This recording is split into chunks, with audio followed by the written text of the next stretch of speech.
kita rindu sosok B.J. Habibie. B.J. Habibie adalah presiden ketiga yang diakui, tapi beliau dilengsarkan karena kejujurannya. Beliau dilengsarkan karena beliau berjuang untuk bagaimana tidak ada korupsi. B.J. Habibie adalah orang soleh yang kita tahu dalam sejarah, orang hebat, diakui di dunia walaupun di Indonesia disepelekan. Apa yang beliau lakukan walaupun beliau sudah tiada, meninggal dunia? Indah kisahnya, dan saya pun terinspirasi dengan beliau yang hebat ini. Beliau orang kampung dari Makassar, Parepare, suatu ibu kota hari ini, Parepare. Saya pernah diundang ke sana oleh wali kotanya. Saya lihat patungnya Habibie dan Ainun, dan ternyata beliau orang kampung, orang biasa, orang sederhana. Allah berikan kecerdasan di otaknya. Kenapa kita merindukan sosok pemimpin pejabat seperti beliau, yang tidak durhaka kepada orang tuanya, memuliakan orang tuanya, tidak pencitraan belaka. Dan hebatnya lagi ketika beliau ke ITB meloncat kuliahnya. Dan hebatnya lagi ketika beliau melanjutkan studinya ke Jerman. Disinilah saya pribadi mendapatkan inspirasi.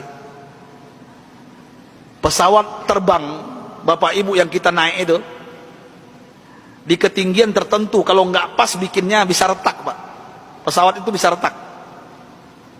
Siapa yang bisa menyelesaikan itu? B.J. Habibie, Pak.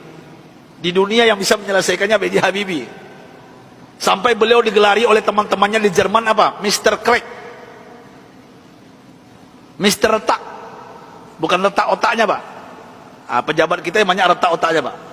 Ini maksud saya apa? Pesawat yang retak itu beliau bisa menyelesaikannya.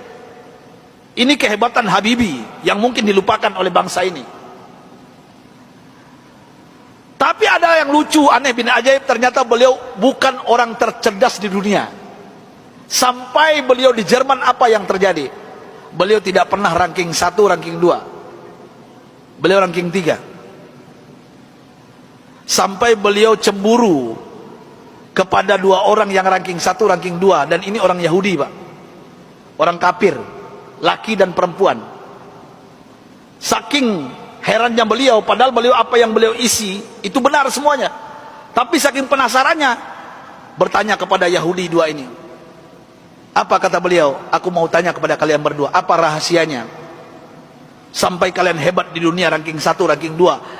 Saya kenapa tetap ranking 3? Apa jawaban Yahudi 2 ini, laki dan perempuan ini? Oh, Rudi. Beliau dipanggil Rudi, bukan Habibie. Ya, Baharudin Yusuf Habibie. Rudi, this is our secret. Ini rahasia kami, nggak mungkin kami kasih tahu. Besok beliau tanya lagi, apa rahasianya? Besok tanya lagi. Berhari-hari beliau bertanya. Akhirnya bosan Yahudi 2 ini. Sampai Yahudi ini mengatakan, Bapak Ibu, rahasianya. Come here, Rudi. Sini Rudi, kami mau mengatakan kepada engkau, tahukah engkau rahasia kenapa kami cerdas? Kenapa kami ranking 1, ranking 2 hebat? Apa jawabannya? Ini yang membuat B.J. Habibie malu dan meneteskan air mata. Pahlawan yang hebat ini, ketika Yahudi ini mengatakan, kami di sepertiga malam terakhir, jam 3 bahasa kita di Jakarta, bangun. Setelah itu kami mandi. Setelah mandi kami pakai baju yang wangi. Setelah itu kami ambil Al-Quran. Kami baca Al-Quran. Kaget B.J. Habibie. You read Al-Quran? Yes. Kalian kan kafir Yahudi, kenapa baca Al-Quran? Kami yakin dengan Al-Quran. Walaupun kami tidak mempercayai Al-Quran, mempercayai Islam, tapi kami yakin dengan Al-Quran.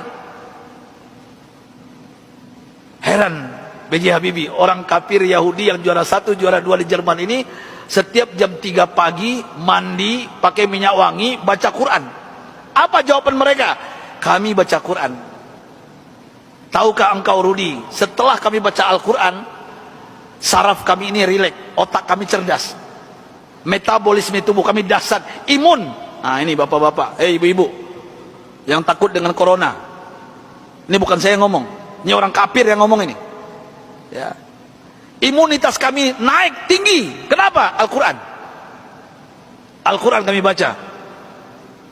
Sampai B.J. Habibie nggak yakin, nggak percaya. Apa kata Yahudi berdua ini Bapak Ibu? Kalau kalian nggak yakin, silakan. Surah apa? Kami baca. Ternyata Yahudi berdua ini hafal Quran, Pak. Apa saat itu jawaban B.J. Habibie? Thank you very much, my brother, my sister. Beliau pulang ke kosannya, ke kontrakannya.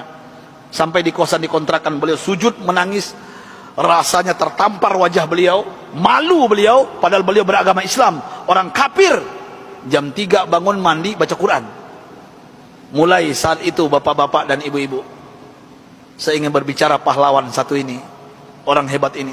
Mulai saat itu mendengarkan rahasia dari Yahudi yang dua ini, apa yang beliau lakukan? Jam 3 pagi beliau bangun, beliau mandi, beliau pakai baju yang rapi, beliau pakai wangi-wangian, beliau sholat tahajud 8 rakaat, witir 3:11 setiap hari. Setelah itu beliau baca Al-Quran sampai menjelang subuh.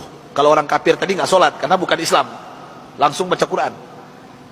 Dan apa yang terjadi keajaiban, Bapak Ibu yang dimuliakan Allah Subhanahu wa taala, Allahu Akbar. Keajaiban ini terjadi.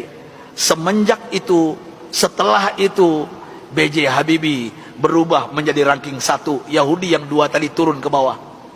Dan orang Yahudi berdua ini menyesal memberikan rahasia kepada B.J. Habibie. Artinya apa? Kalau ingin merdeka kita di Indonesia, jangan tinggalkan Al-Quran. Kalau ingin sukses anak-anak kita, bapak, ibu, cucu kita, sampaikan kepada mereka Al-Quran adalah obatnya.